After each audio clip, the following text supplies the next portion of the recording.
You cannot imagine what it means to have a second chance to erase everything and start fresh new from the beginning.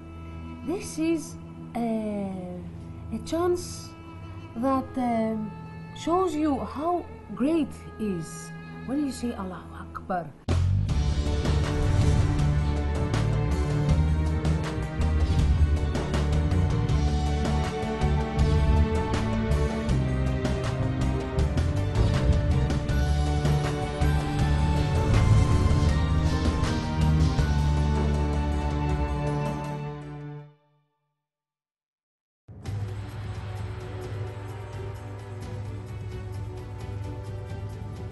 Yunani, negeri seribu dewa, mengusik rasa ingin tahu saya tentang negara ini. Kisah mendunia ksatria Sparta yang menaklukkan serbuan pasukan Persia membuat saya membayangkan pesona agung negara ini.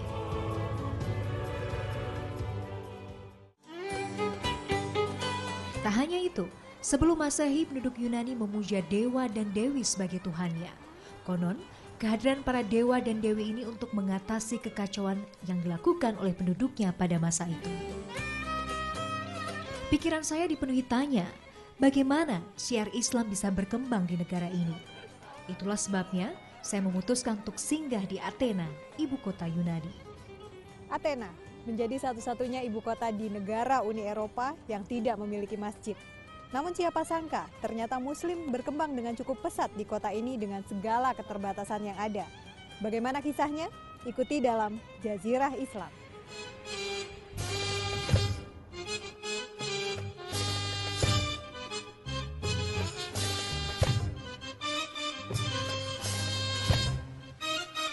Sayangnya kisah Islam tak selalu indah. Kaum Muslim masih dianggap sebelah mata oleh sebagian penduduk kota Athena dan juga pemerintah Yunani. Buktinya, tidak ada fasilitas resmi bagi umat Islam untuk beribadah di kota Athena sama sekali. Bila dirunut dari sejarah yang ada, pada masa dinasti Ottoman Turki, penyebaran agama Islam dilakukan dengan cara peperangan. Hal ini rupanya meninggalkan kesan buruk bagi perkembangan Islam itu sendiri, hingga perizinan untuk pembangunan masjid pun sulit didapatkan. Di antara berbagai kesulitan, cahaya Islam terus bersinar.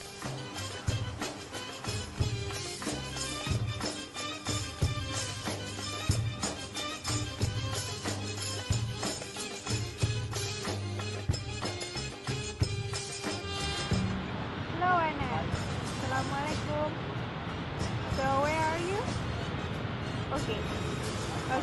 I'm waiting for you at the park. See you. Assalamualaikum.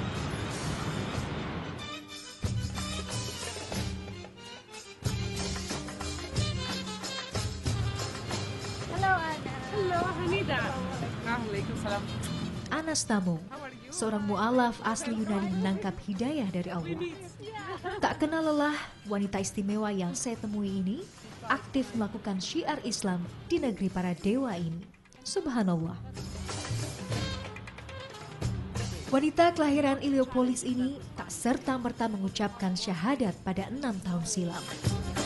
Melalui sebuah pencarian yang panjang, ia memilih Islam sebagai keyakinannya.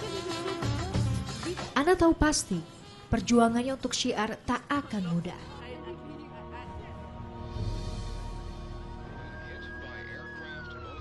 Bagaimana tidak, Islamfobia terjadi di negaranya akibat serangan Menara Kembar WTC pada 11 September 2001.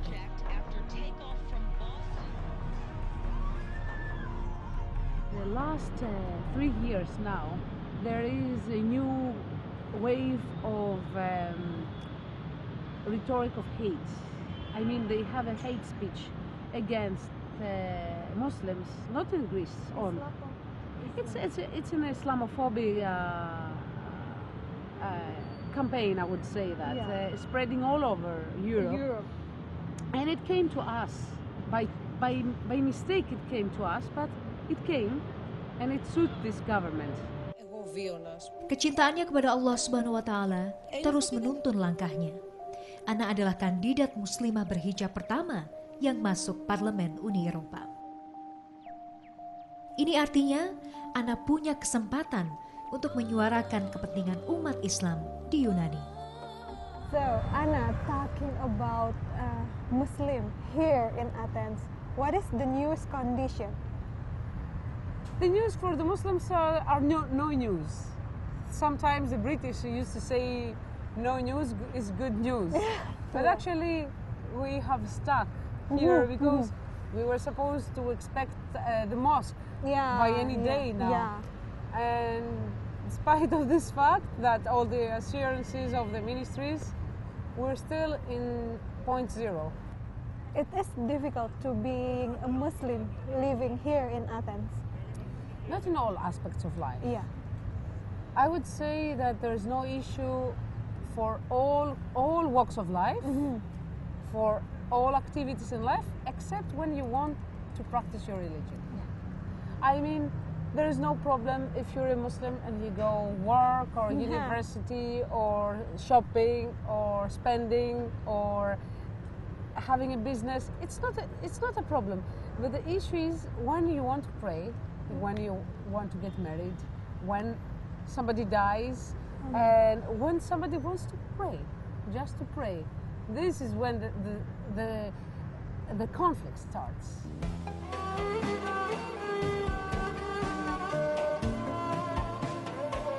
Jumlah umat Muslim di Yunani sekitar 1,3% saja dari total 10,7 juta penduduk di negara ini.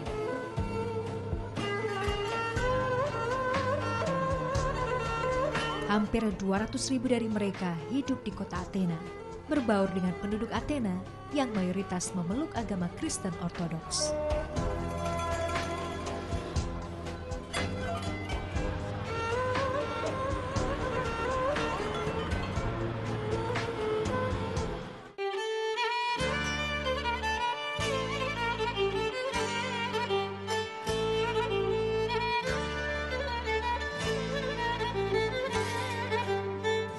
Anastamo dibesarkan dalam keluarga non-Muslim.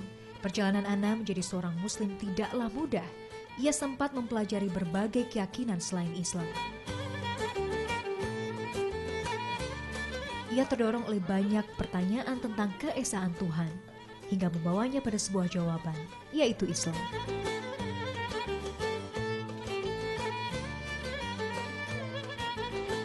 Kini bersama suaminya Naim Elgandur, Ana mengelola organisasi Muslim Yunani sebagai media relation. Pasangan ini bertemu ketika mereka menjadi sukarelawan dan bertugas sebagai Yayasan Dokter Dunia di Irak. Berkat peran Naim jugalah, Ana menjadi semakin tertarik dengan Islam. Let's go back for many years. What is your feeling here in your heart while you saying Shahada, La ilaha illallah? I was reborn. I was reborn. I was very conscious on what I was doing. I was ready. I was there. Body and soul, I was there. And honestly, I started my life again there. Like, I felt so clean. I felt very pure. And I felt very blessed that I had another chance in life. Memilih Islam sebagai keyakinannya tidak serta-merta terjadi setelah ia mengenal Naim kala itu. Anastamo berusaha kritis, terus meneliti dan membandingkan setiap jawaban yang ia cari dari berbagai agama. Kini bagi Ana, Islam terasa begitu nyata. Ana menemukan Islam adalah satu-satunya agama yang mengupas seluruh aspek kehidupan dengan begitu jelas. Ketika akhirnya Ana memeluk Islam, ia merasakan anugerah hidup yang begitu besar. You cannot imagine what it means to have a second chance to erase everything and start fresh new from the beginning. This is a chance that shows you how great is. When you say Allahu Akbar, you say this Akbar, this huge, this the biggest. I mean, the greatest. you realize this, that the other people cannot realize what I mean. You start again. You start Yeah. all over. I never looked back to compare or to think. I say now, is somebody give you a big diamond like that and tell you run, run. This is the way, the straight path that says Surat al-Mustaqim. They say this, and you take this jewel and you run. Keberadaan Ana di Yunani sendiri dianggap begitu berpengaruh sehingga ia dinobatkan sebagai salah satu dari 10 wanita muslimah yang dianggap memiliki peran di benua Eropa oleh European Muslim Professional Network atau CEDAR. Syiar dilakukan Ana dengan cara yang positif dan damai. Melalui pemikirannya, Ana mencoba membawa nama Islam yang cinta damai.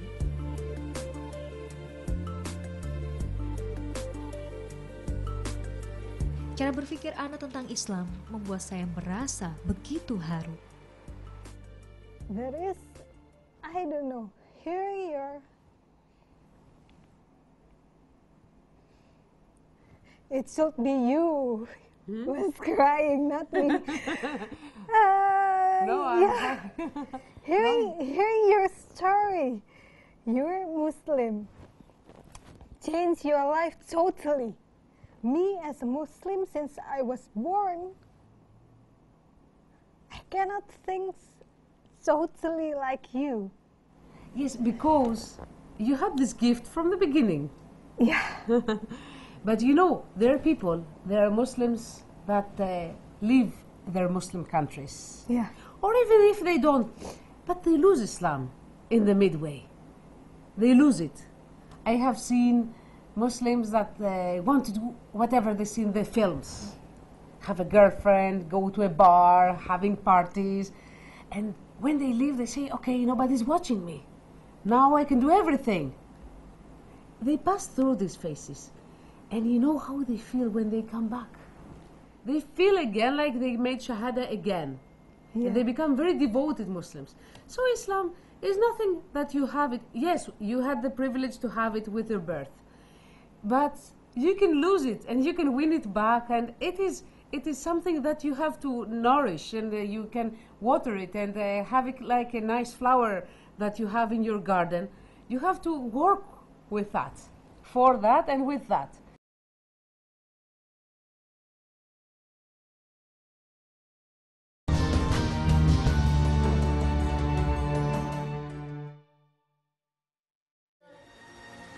Bismillahirrahmanirrahim.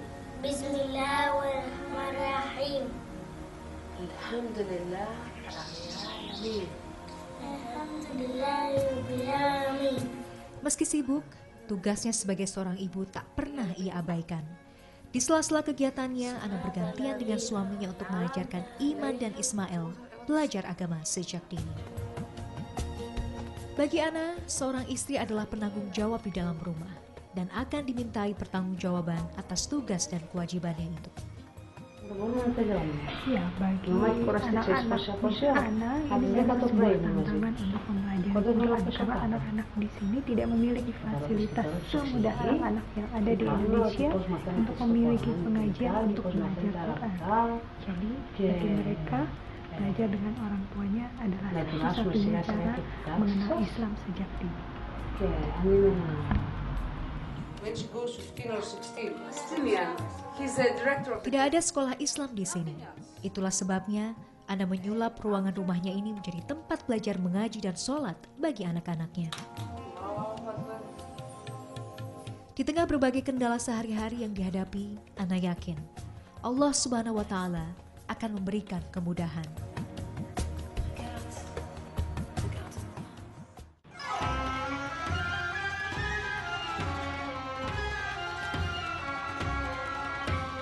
Nama Yunani begitu tersohor sebagai negara nan indah untuk tujuan wisata.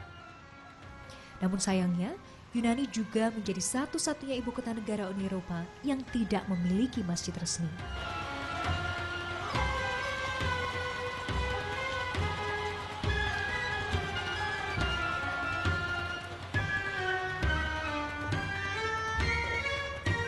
Masjid As-Salam adalah salah satu masjid yang ada di kota Athena. Keberadaan masjid ini semi-legal karena memang tidak ada masjid resmi yang didirikan oleh pemerintah Yunani bagi kaum muslim yang hidup di kota Athena. Letaknya ada di bawah basement.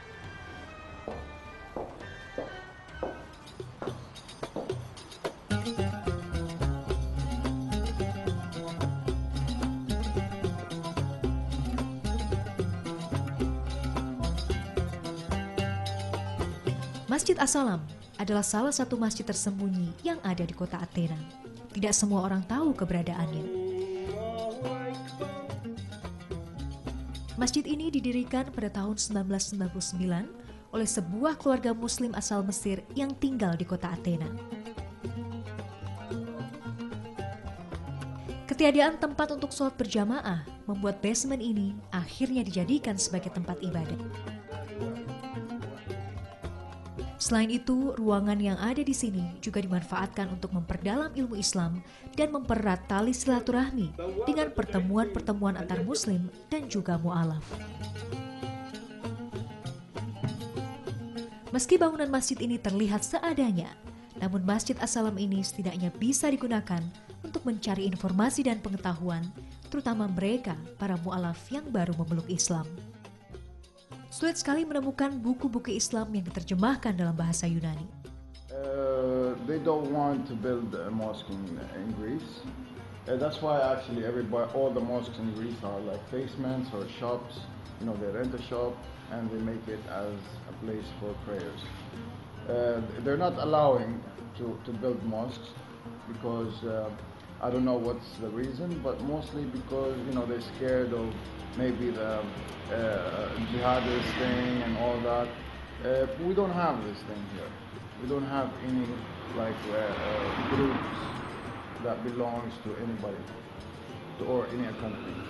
In Greece, everybody looks for a job, makes his prayers, do his life, and that's it.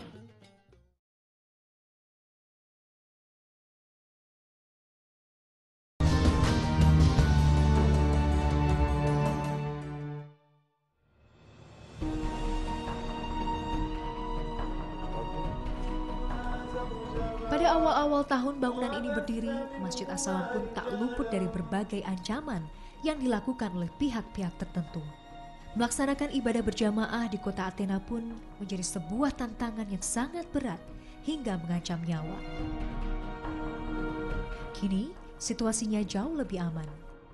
Sayangnya saat ini Yunani tengah menghadapi krisis ekonomi. Imbasnya juga turut dirasakan oleh kaum muslim yang tinggal di Athena, sehingga mereka memilih untuk pindah ke negara lain. Itulah sebabnya jumlah jamaah di Masjid As-Salam semakin hari kian berkurang. Ini bukannya jenika Kesulitan yang dihadapi umat muslim pun tidak sebatas pada ketiadaan masjid. Tidak ada imam untuk menikahkan umat muslim. Belum lagi masalah pengurusan jenazah secara Islam. So Mr. Abdurrahim, what needs to clean the janazah in here in Athens? Χρειάζεται μόνο να κανονίσουμε με το γραφείο τελετών, να μου πεις έχει μία γανάζα, άνθρωπος πέθανε θέλουν να το πλύνουμε, μετά έρχεται, το φέρεις με το αμάξι εδώ, αρχίζουμε την εργασία μας, δουλειά μας, πάνε απάνω το πεθαμένος, το πλύνουμε, κάνουμε κάφαν κανονικά και μετά το φέρνουμε στο κουτί και κατεβαίνουμε ή απάνω εδώ ή εκεί. Ένα από τα δύο. Κάνουμε το προσωπή μας, παίρνω ένα χαρτί πράξεις θάνατο που πέθανε ο άνθρωπος και μετά φεύγει. Ή πάει στον πατρίδα του ή πάει στο Κομοτηνή. Ένα από τα δύο. Μόνο αυτό. Αυτό είναι η γυναίκα που κάψαν. Atas dasar itulah Masjid As-Salam menyediakan jasa untuk pengurusan jenazah secara syariat Islam. Imam Abdurrahim menjadi salah satu orang yang dipercaya untuk melakukan rangkaian tata cara pengurusan jenazah di masjid ini.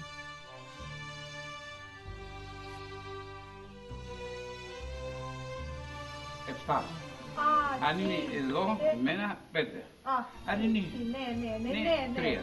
Ναι, αν Jadi ikatan ini, kata Ustaz Ibrahim ini, tergantung besar badan si jenazah. Maksimal 7 ketika memiliki badan yang besar, ketika dia kurus 3. Tria. Ini dinatos. Iya. Εδώ έχει, αυτός είναι η γυναίκα. Η άντρας...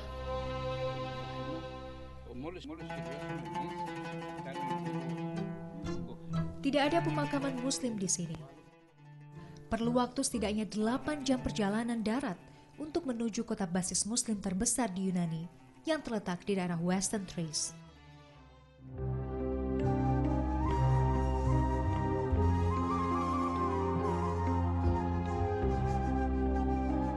Tidak mudah perjuangan yang harus dilakukan saudara muslim dari Athena. Namun tangan Allah senantiasa membimbing dan menguatkan.